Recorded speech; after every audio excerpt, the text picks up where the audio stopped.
नमस्कार, मैं हूं आपके साथ अभिषेक और आप देख रहे हैं हमारा विशेष कार्यक्रम छत्तीसगढ़ बात हमारे साथ। आज बात होगी पेपर लीक को लेकर, उस पर हो रहे बयानातों को लेकर, आश्वासन को लेकर, विरोध को लेकर। इस मामले पर प्रधानमंत्री मोदी का चलो अंततः पोस्ट तो आया। देर रात जारी वीडियो संदेश के बाद छत्तीसगढ़ राजधानी में सियासी पारा चढ़ चुका है। भारतीय जनता पार्टी और कांग्रेस आमने सामने आ चुकी है। मुख्यमंत्री विष्णुदेव साय ने प्रधानमंत्री कदम का स्वागत करते हुए कहा कि केंद्र सरकार युवाओं के भविष्य को सुरक्षित करने के लिए गंभीर है। पेपर लीक जैसे अपराधों पर सख्त कार्रवाई करेगी। सीएम साय विपक्ष पर छात्रों के नाम पर राजनीति करने और माहौल बिगाड़ने के आरोप लगा रहे, तो वही कांग्रेस प्रदेश अध्यक्ष दीपक बैज ने प्रधानमंत्री के संदेश को केवल एक औपचारिकता बताया। उन्होंने कहा कि जब तक केंद्रीय शिक्षा मंत्री धर्मेंद्र प्रधान को पद से नहीं हटाया जाता, तब तक सरकार की नीयत पर सवाल उठते रहेंगे। बैज ने चेतावनी दी कि अगर इस्तीफा नहीं हुआ तो राहुल गांधी के नेतृत्व में छत्तीसगढ़ सहित पूरे देश में आंदोलन और भी तेज होता चला जाएगा। अब आपको बता दें कि पेपर लीक का मुद्दा अब केवल शिक्षा तक सीमित नहीं रहा, बल्कि ये राजनीतिक संघर्ष का एक बड़ा केंद्र बन चुका है। इसे देखते हुए प्रधानमंत्री ने छात्रों को भरोसा तो फिलहाल दिलाया है कि सरकार पेपर लीक रोकने के लिए फास्ट ट्रैक अदालतों और कड़ी सजा वाले नए कानून की तैयारी कर रही है। लेकिन इस संदेश के बाद अब निगाह इस बात पर है कि क्या सरकार कानून लाने की दिशा में तेजी दिखाएगी और विपक्ष धर्मेंद्र प्रधान के इस्तीफे पर आंदोलन को कितना व्यापक बनाएगा। तमाम सवालों पर चर्चा होगी, उससे पहले बयानों पर एक नजर। सर, साथ-साथ जो शिक्षा सचिव है उसको भी हटा दिया गया है। बिल्कुल, माननीय प्रधानमंत्री जी का बहुत बहुत धन्यवाद। उन्होंने पेपर लीक मामले को बड़ी गंभीरता से लिया है और भविष्य में इस तरह की गलती फिर नहीं हो, इसके लिए कड़ा स्टेप ले रहे हैं। उनका बहुत बहुत स्वागत है। देखिए, जिस तरह से नीट पेपर लीक हुआ, ये 12 साल में पहली बार नहीं है। 12 साल में 150 से अधिक बार नीट और अन्य पेपर एग्ज़ाम इस सरकार की फेलियर की वजह से लीक हुआ है। उसका जिम्मेदार सीधा सीधा मोदी सरकार है। और जो अभी पिछले दिनों की जो गतिविधियां दिल्ली में जंतर मंतर में छात्रों का आक्रोश, युवाओं का गुस्सा पूरे प्रदेश में, पूरे देश में चल रहा है, ये तो राजनीतिक में अकल्पनीय है। मुख्यमंत्री जी प्रधानमंत्री को धन्यवाद दे रहे। मुख्यमंत्री जी चापलूसी करना बंद करें, क्योंकि धर्मेंद्र प्रधान का इस्तीफा अभी भी नहीं हुआ है।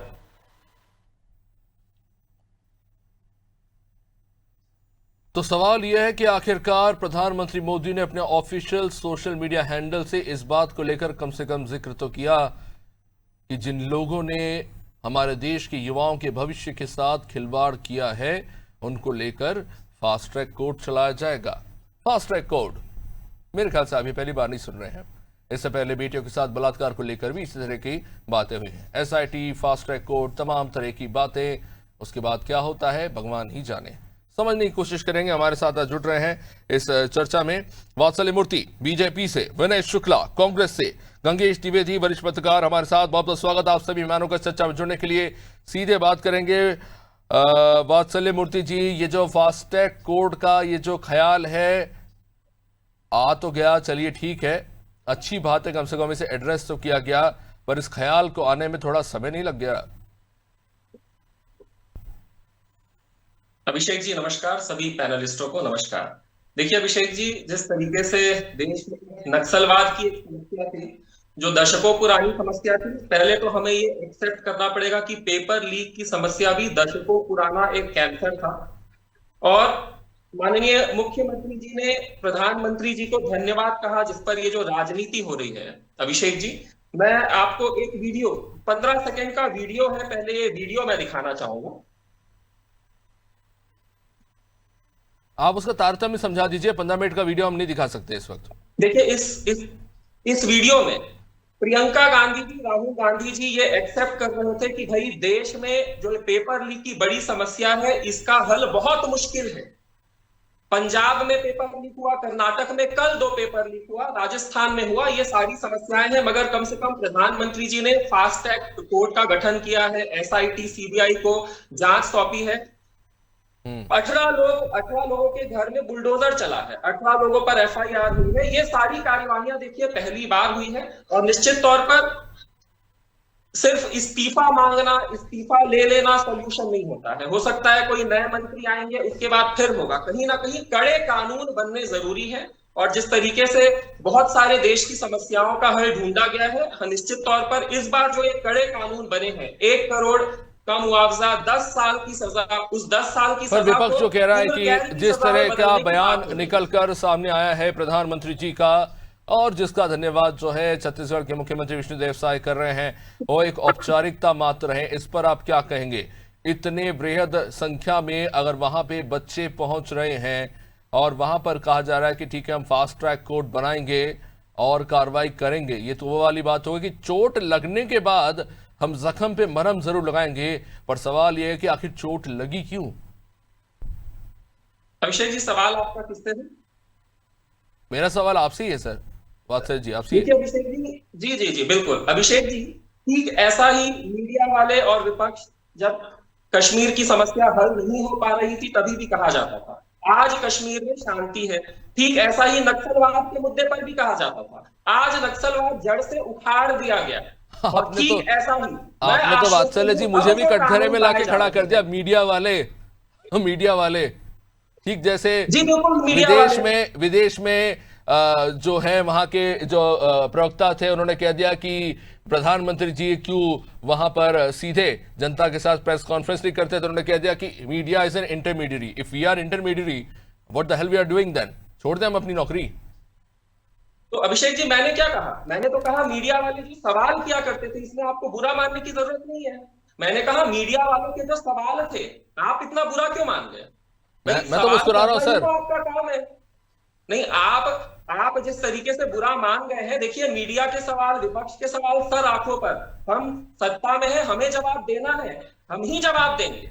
मेरा सिर्फ ये कहना है कि जिस तरीके से उस समय सवाल उठाए जाते थे वो सारे जो नासूर है, कैंसर है, उनकी समाप्ति हो गई है इस कानून के बाद। आज पता है जो पेपर लीक को एक ऑर्गेनाइज्ड क्राइम की संज्ञा दी गई है अभिषेक जी, ऑर्गेनाइज्ड क्राइम, आपको उम्र कैद तक हो सकती है। तो मगर पहले तो इसे क्राइम माना ही नहीं जाता था, मेरे कहने का ये मतलब है।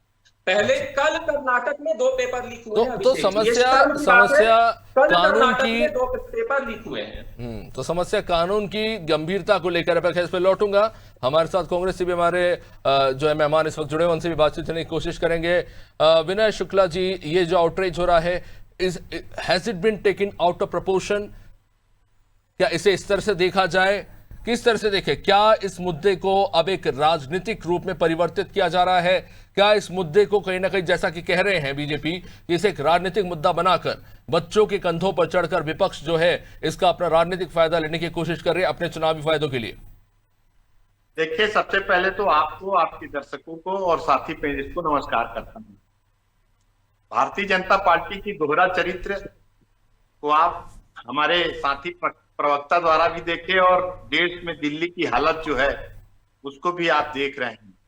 देखिए, आप लोग, आप जैसे पत्रकार जो सरकार को आईना दिखाने का काम करती है, विपक्ष की बात को सामने रखती है और सरकार को ये बताती है कि आप यहाँ गलत हो। देखिए, जो बच्चे के ऊपर लाठी चार्ज करना, बर्बरता से उसको मारना पीटना, वो बच्चे कोई भारत के हैं, पाकिस्तान के नहीं है। नहीं विनय शुक्ला जी, मुझे तो अब ये लगता है कि अब इन बच्चों को हमारी भी जरूरत नहीं है और ना कांग्रेस की जरूरत है ना बीजेपी की जरूरत है। वो अपनी बात अब खुद रखना सीख गए, उन्हें समझ में आ गया है कि जो अव्यवस्था की स्थिति बन चुकी है वहां पे अब कोई गुंजाइश बची नहीं। बिल्कुल आपकी बात से मैं सहमत हूं। ये बच्चे देश के भविष्य हैं और अपना निर्णय खुद लेने लग गए हैं। जहां गलत है वहां बिल्कुल आपको भी बोलते हैं और जितने भी हमारे भारत देश के जो 150 करोड़ जनता है उनको भी ये सुनाई दे रहे हैं। वर्तमान समय में भारतीय जनता पार्टी पूरी तरह राजनीति कर रही है।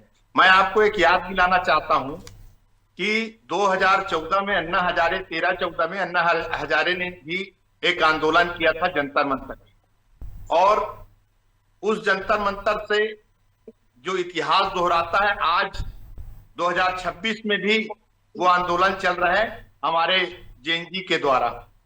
विनय शुक्ला जी, आप इस बात से इनकार तो नहीं करेंगे कि शिक्षा को लेकर जिस तरह का सुधार होना चाहिए था उस तरह का सुधार हम कर नहीं पाए? देखिए, मैं खुद एक स्टूडेंट, आज भी मैं I call my self not a journalist, I call my self student of journalism. मैं हमेशा अपने आप को यही कहता हूं। अटल बिहारी वाजपेयी जी ने शुरू किया था सर्व शिक्षा अभियान। मेरे ख्याल से शिक्षा को लेकर सबसे बेहतरीन काम अगर किया गया है उसे वो अटल बिहारी वाजपेयी जी ने किया था, बीजेपी की सरकार रहते हुए। उसे आगे बढ़ाया मनमोहन सरकार ने। लेकिन उसके बाद हम देख रहे हैं कि जिस तरह की पेपर लीक और जिस तरह की स्थिति हमें देखने को मिली, आज हमें जागने की जरूरत है। हम उनसे बात नहीं कर रहे हैं, हम अपना फैसला सुना रहे हैं। देखिए, मैं आपको एक छोटी सी बात, आप स्टूडेंट है इसलिए एक बात बोलना पड़ रहा है कि जो नरेंद्र मोदी की सरकार पूरे भारतवर्ष में 90,000 स्कूल बंद कर चुकी है, वो शिक्षा के स्तर को कहां तक ले जाती है, इनकी पैमाना यही दिखता है। हमारे भारत देश में शिक्षा का स्तर हमेशा ऊंचा उठना चाहिए, उसके हर एक स्थिति में अच्छा बनाना चाहिए, उसके लिए पर्याप्त पैसे होने चाहिए। लेकिन ये सरकार केवल ढोंग कर रही है और वो तो कह रहे हैं कि हम न्यू एजुकेशन पॉलिसी लेके आए। वो तो बीजेपी कह रहे हैं कि हम न्यू एजुकेशन पॉलिसी लेके आए, हमने तो मैकॉले की शिक्षा पद्धति को बदलने का काम किया। मैकॉले की शिक्षा पद्धति को वो लोग कैसे ढकोसला बताते हैं, हम नई एजुकेशन पॉलिसी लेके आए। क्या इम्प्लीमेंटेशन है, किस तरह से दिखती है कांग्रेस से? देखिए, मैं आपको फिर से वही बात बताना चाहता हूं, ये भारतीय जनता पार्टी की, जिस देश के प्रधानमंत्री ही शिक्षित नहीं है, उनके लोग कैसे शिक्षित रह सकते हैं, उनकी मर्यादा कैसे एक सिद्धांतवादी हो सकते हैं। ये सब चीजों के लिए पढ़ी लिखी होना बहुत जरूरी है। जब सरकार 20 दिन तक ये आंदोलन चल रही थी, कुछ नहीं बोली, और आज रात को 12 साढ़े 12 बजे एक हमारे प्रधानमंत्री जी अपने ट्विटर हैंडल में ट्वीट करते हैं कि ये बच्चे देश के भविष्य। क्या डर गए क्या? मतलब डर गए क्या? अब लग रहा है कि कुछ गड़बड़ हो जाएगी, डर गए क्या विनय जी? सीधे बात करते हैं, डर गए क्या ये लोग जो है जी? क्या अब सरकार को डर लग रहा है? बिल्कुल, सरकार घबराई हुई है और सरकार को ये एहसास हो गया है कि भारत देश के जो 1,50,00,000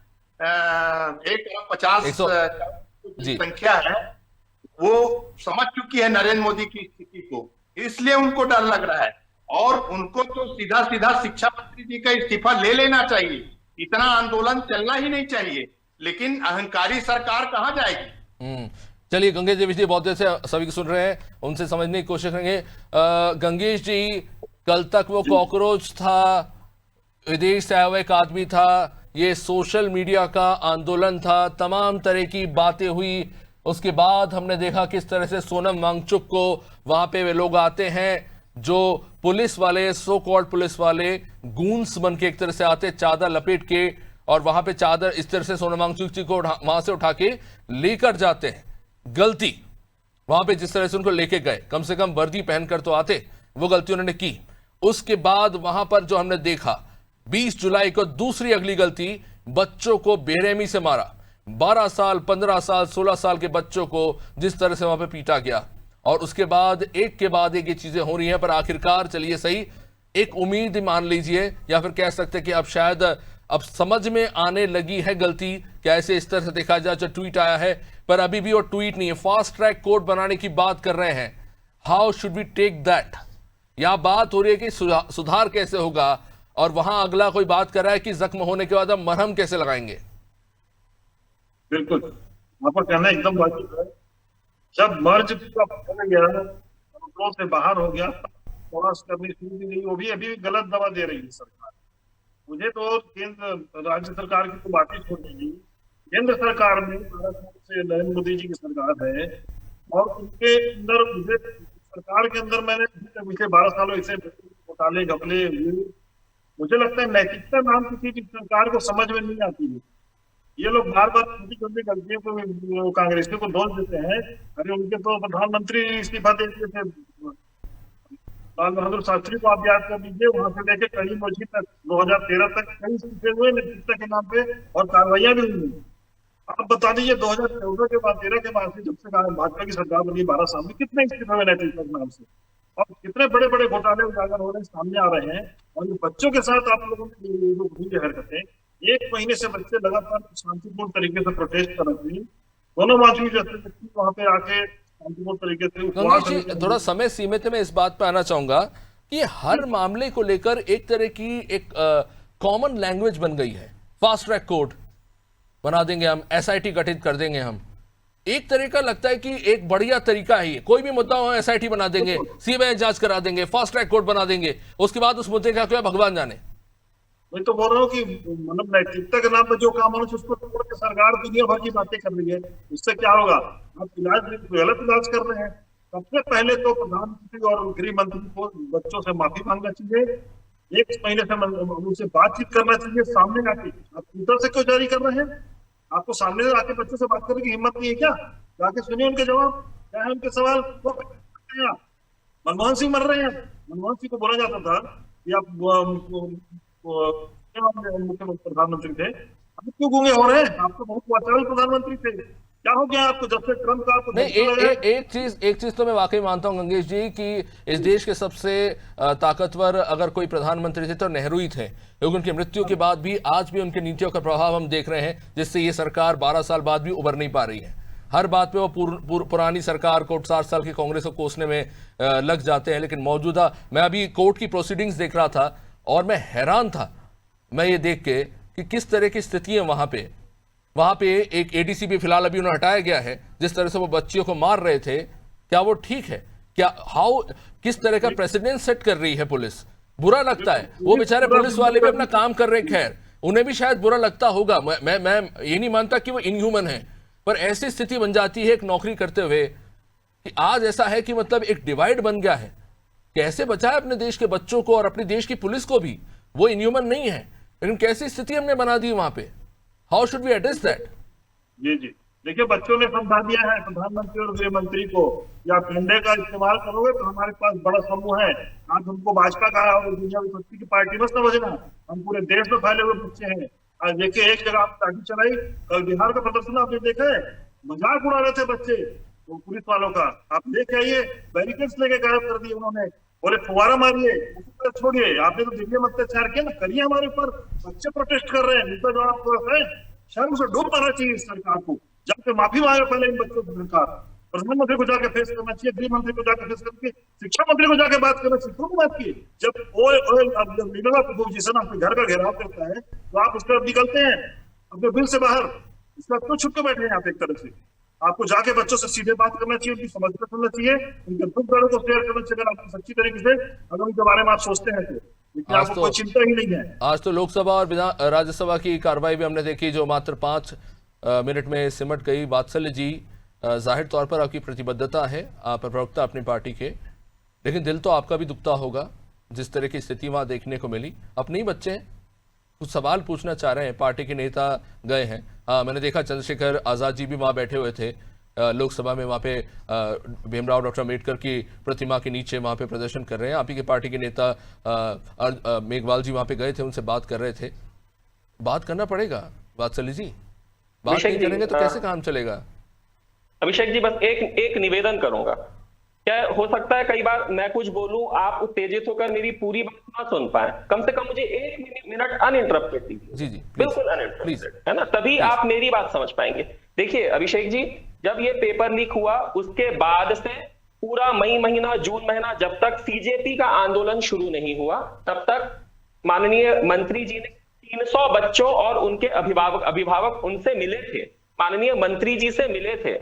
उन लोगों से बात करने के बाद काफी निर्णय लिए गए, मगर कहीं ना कहीं विपक्ष का यह कहना है कि भाई मंत्री जी इस्तीफा कब देंगे, अकाउंटेबिलिटी तय होनी चाहिए। अब 4 दिन पहले, सिर्फ आप जिस सीजेपी के अभिजीत दिपके जी की बात बता रहे हैं ना, 4 दिन पहले उनको उन्हीं से किसी मीडिया पर्सन ने इंटरव्यू लिया। उन्होंने कहा कि भाई मैं आम आदमी पार्टी का सपोर्टर था, हूं और रहूंगा, मेरी दिक्कत बीजेपी और आरएसएस से है। ये उनका वक्तव्य है, ये उनके शब्द हैं। अब अगर आप कहेंगे कि देश के मंत्री को आम आदमी पार्टी से या राहुल गांधी जी से बात करनी चाहिए, तो वो मुद्दा अलग है। यहां पर बीजेपी बच्चों के मुद्दों को अलग देखती है और बच्चों से लगातार अभिषेक जी बातचीत की गई है। और जो पॉलिटिकल पार्टीज हैं, आम आदमी पार्टी, खुद सोनम वांगचुक की वाइफ ने राहुल गांधी को क्या बोला, कल की बात है, सोनम वांगचुक जी की वाइफ ने राहुल गांधी को कहा ना, आपने भी देखा होगा कि ये राजनीति कर रहे हैं।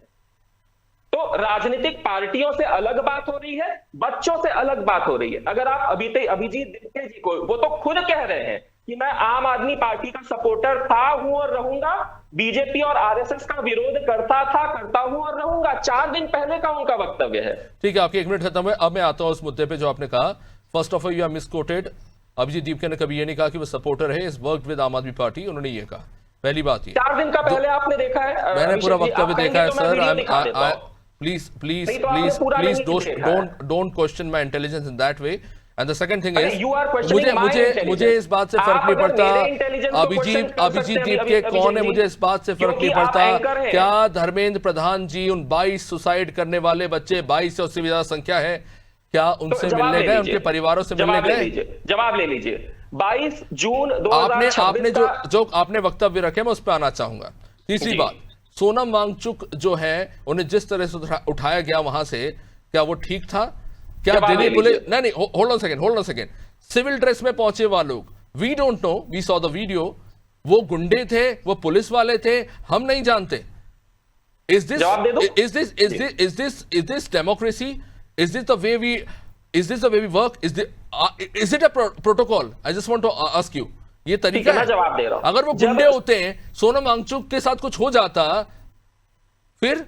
अरे तो जवाब तो ले लीजिए ना अभिषेक जी, आपने मुझसे पूछा, जवाब ले लीजिए। आपने कहा सोनम वांगचुक जी को कंबल ढांककर सिविल ड्रेस में उठाया गया। देखिए प्रोटोकॉल है या नहीं मुझे नहीं पता, मगर उन्हें हॉस्पिटल शिफ्ट करने के बाद जब उनके परिवार वालों ने सुप्रीम कोर्ट में गए कि ये गलत हुआ है, उन्हें वहां से जबरदस्ती उठाया गया है, तो अभिषेक जी गंगवानी जी से वेरीफाई कर लीजिएगा अगर मैं झूठ बोल रहा हूं।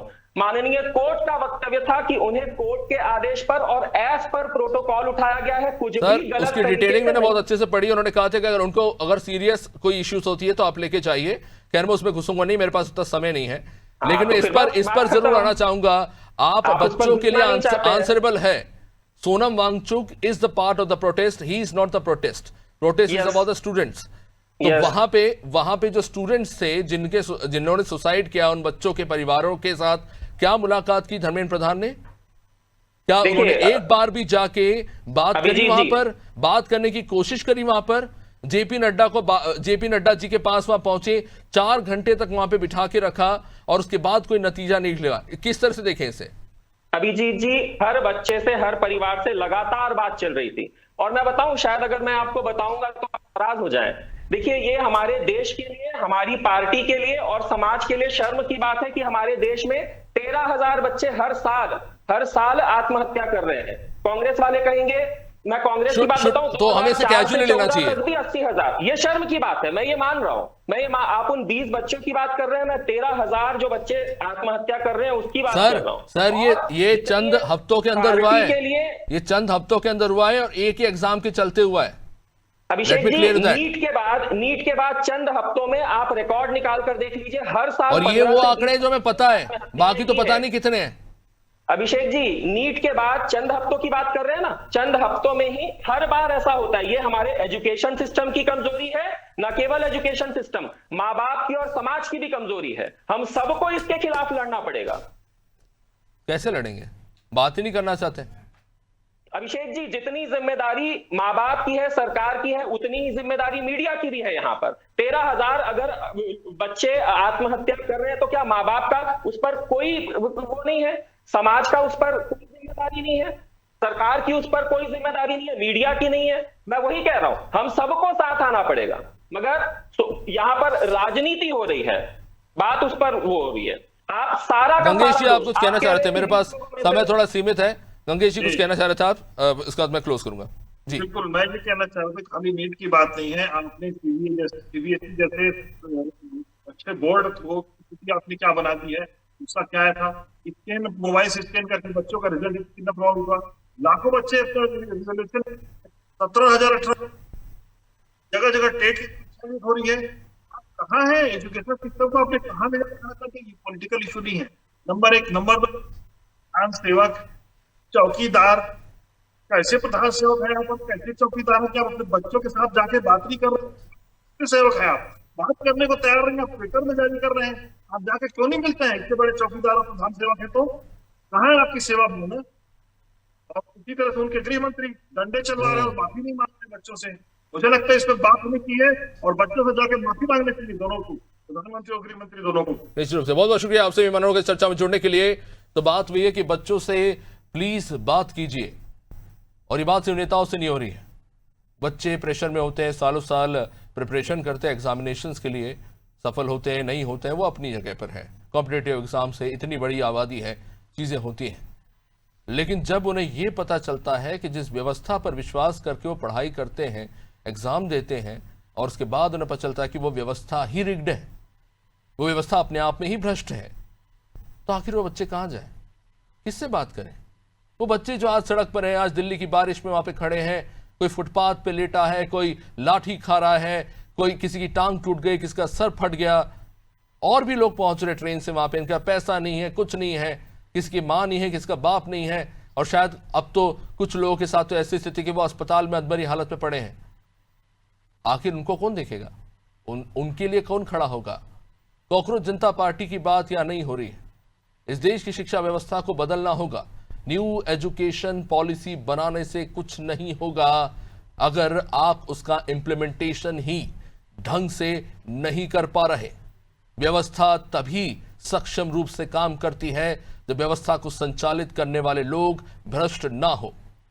उन पुलिस वालों के, उन सरकारी कर्मचारियों के बच्चे उसी स्कूल, उसी कॉलेज में पढ़ते हैं। सोचना होगा इस बारे में। चीखने चिल्लाने से कुछ नहीं होगा, बातचीत करने से समाधान निकलेगा। उम्मीद करते हैं आने वाले समय व्यवस्था में सुधार देखने को मिलेगा। देख रहे हैं आनंद टीवी। नमस्कार।